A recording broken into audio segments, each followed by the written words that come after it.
بسم اللہ الرحمن الرحیم۔ اسلام نے عورت کو بہت مقام اور بہت ہی عزتوں سے نوازا ہے۔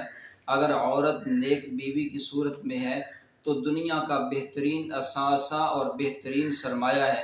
امام الانبیاء صلی اللہ علیہ وسلم نے فرمایا الدنیا کلھا متاع وخیر متاع الدنیا المرأة الصالحہ۔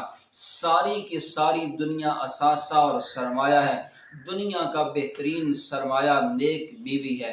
اگر عورت بہن اور بیٹی کی صورت میں ہے تو جہنم سے آڑ ہے، اور اگر عورت ماں کی صورت میں ہے تو فرمایا الا ان الجنت تحت اقدام الامہات، تمہاری ماں تمہاری جنت ہے۔ جنت کو اللہ نے تمہارے ماں کے قدموں کے نیچے رکھ دیا ہے۔ تو آج کا ہمارا عنوان بیٹی کا مقام، عزت اور احترام ہے۔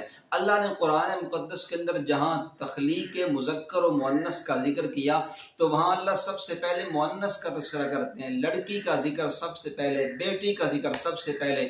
اللہ فرماتے ہیں للہ ملک السماوات والارض یخلق ما یشاء یہب لمن یشاء اناثا ویہب لمن یشاء الذکور او یزوجہم ذکرانا واناثا ویجعل من یشاء عقیما انہ علیم قدیر۔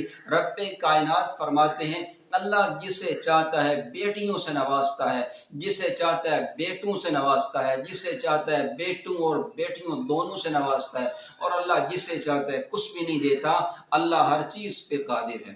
تو اللہ نے یہاں سب سے پہلے بیٹی کا تذکرہ کیا، اور قرآن مقدس کے اندر رب کائنات دور جاہلیت کی جہالت کا ذکر کرتے ہوئے فرماتے ہیں وَإِذَا بُشِّرَ أَحَدُهُمْ بِالْأُنثَى ظَلَّ وَجْهُهُ مُسْوَدًّا وَهُوَ كَظِيمٌ، جب انہیں بیٹی کی خوشخبری سنائی جاتی تو ان کے چہرے غضبناک ہو جاتے، ان کے چہرے سیاہ ہو جاتے، غصے سے بھر جاتے۔ اللہ ہمیں بیٹی کیوں دے رہے ہیں؟ اللہ اکبر کبیرہ۔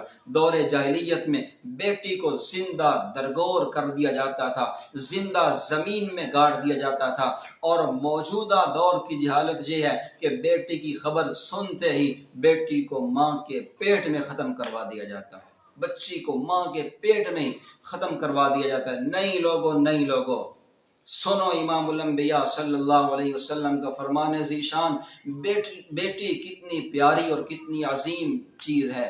امام الانبیاء صلی اللہ علیہ وسلم نے فرمایا من عال جاریتین حتی تبلغا جاء یوم القیامہ انا وہو کہاتین ضم اصابعہ۔ آپ صلی اللہ علیہ وسلم نے فرمایا جس باپ نے دو بیٹیوں کی پرورش کی، آپ صلی اللہ علیہ وسلم نے یوں اپنی انگلیوں کو ملا کے کہا کہ وہ باپ اور میں کل قیامت کے دن یوں ہوں گے، یوں جیسے یہ دو انگلیاں ہیں نا، یہ دو انگلیاں، آپ صلی اللہ علیہ وسلم نے فرمایا میں اور دو بچیوں کا باپ یوں ہوں گے قیامت کے دن۔ اللہ اکبر کبیرہ۔ یقین جانو بچے کی پرورش پہ یوں بشارت نہیں ملی۔ اور دوستو اگر رفاقت مصطفیٰ مل جائے، اگر بیٹی کی پرورش کے بدلے میں نبی کی رفاقت مل جائے، نبی کا ساتھ مل جائے، اور کیا چاہیے؟ دنیا جہان کی سب سے بہترین اور قیمتی دولت محمد الرسول اللہ صلی اللہ علیہ وسلم کی رفاقت ہے، محمد الرسول اللہ صلی اللہ علیہ وسلم کا ساتھ ہے۔ لوگوں دو بیٹیوں کی پرورش کرنے پہ محبوب پیغمبر صلی اللہ علیہ وسلم نے فرمایا تمہیں میری رفاقت اور میرا ساتھ نصیب ہوگا۔ اور ایک مقام پہ آپ صلی اللہ علیہ وسلم نے فرمایا جس نے بیٹیوں کو ادب سکھایا، احترام سکھایا، وقار سکھایا، تعلیم دی، ان کی اچھی جگہ شادی کی، اچھی پرورش کی، ان کی ضروریات کا خیال رکھا تو وہ فی الجنہ، وہ جنت کے اندر ہو۔ اتنا بڑا مقام اور مرتبہ۔ لوگوں کہیں بھی آپ صلی اللہ علیہ وسلم نے بیٹے کی پرورش پہ یوں خوشخبریاں نہیں دی۔ اور بیٹی کتنی قیمتی چیز ہے۔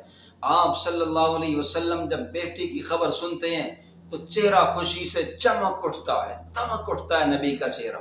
ام ایمن دوڑتے جا رہی ہیں، بازار سے گزر رہی ہیں، سلیمہ خزائیہ ملتی ہیں، کہتی ام ایمن اتنی خوشی میں دوڑتی دوڑتی کہاں جا رہی ہے؟ ام ایمن فرماتی ہیں نبی پاک صلی اللہ علیہ وسلم کی چوتھی بیٹی فاطمہ پیدا ہوئی ہیں، اللہ، چوتھی بیٹی نبی کی پیدا ہوئی ہے، میں نبی کو خوشخبری سنانے جا رہی ہوں۔ سلیمہ خزائیہ کہتے ہیں چوتھی بیٹی اور خوشخبری، چوتھی بیٹی پہ خوشخبری سنانے جا رہی ہے۔ تو ام ایمن کہنے لگی آج مجھے وہ وقت تو نے یاد دلا دیا جب آپ صلی اللہ علیہ وسلم کی پہلی بیٹی زینب پیدا ہوئی تھی، تو مجھے کسی نے کہا جاؤ نبی کو جا کے خوشخبری سنا دو، تو کہتی ہیں میں ڈرتی کانپتی ہوئی گئی کہ نہ جانے میرے ساتھ کیا سلوک ہونے والا ہے، کیونکہ عرب کا دستور تھا کہ بیٹی کو تو زندہ درگور کیا ہی جاتا، مگر بیٹی کی خوشخبری سنانے والے یا والی کو بھی زندہ درگور کر دیا جاتا۔ تو ڈرتی ہوئی کانپتی ہوئی کہتی میں گئی کہ نہ جانے آپ میرے ساتھ کیا سلوک کریں گے، لیکن ام ایمن کہتی ہیں میں نے وہاں جا کے کچھ عجیب و غریب پایا، جو ہی میں نے آپ صلی اللہ علیہ وسلم کو بیٹی کی خوشخبری سنائی تو آپ کا چہرہ خوشی سے چمک اٹھا، دمک اٹھا، اور پھر آپ خوشی سے گھر میں آئے، آپ نے آگے اپنی بیٹی کو چوما، سبحان اللہ، اٹھایا، چوما، اور سیدہ خدیجہ کو مبارکباد دی اور جانور بھی ذبح کیا۔ اور جب آپ کی بیٹی، صحیح بخاری شریف، جب آپ کی بیٹی ام کلثوم کی وفات ہوتی ہے تو آپ صلی اللہ علیہ وسلم قبر پہ بیٹھ کے رو رہے ہیں، اللہ اکبر کبیر، آپ کی آنکھوں میں آنسو ہیں، اتنا پیار، اتنی محبت بیٹیوں کے ساتھ۔ لوگوں، بیٹیاں بہت بڑی دولت ہے، میں کہتا ہوں بیٹی اتنی بڑی دولت ہے، اللہ نے میرے نبی کو 4 بیٹیاں دی ہیں، غور کرو غور کرو، اللہ نے میرے نبی کو ہر چیز اعلیٰ دی ہے، ہر چیز عمدہ دی ہے، اعلیٰ دی ہے ہر چیز۔ اگر بیٹیاں بری چیز ہوتی تو اللہ کبھی میرے نبی کو بیٹیاں نہ دیتے۔ لوگوں، میرے نبی 4 بیٹیوں کے باپ ہیں، یہ اس بات کی دلیل ہے کہ بیٹی بہت ہی اعلیٰ اور بہت ہی عظیم چیز ہے۔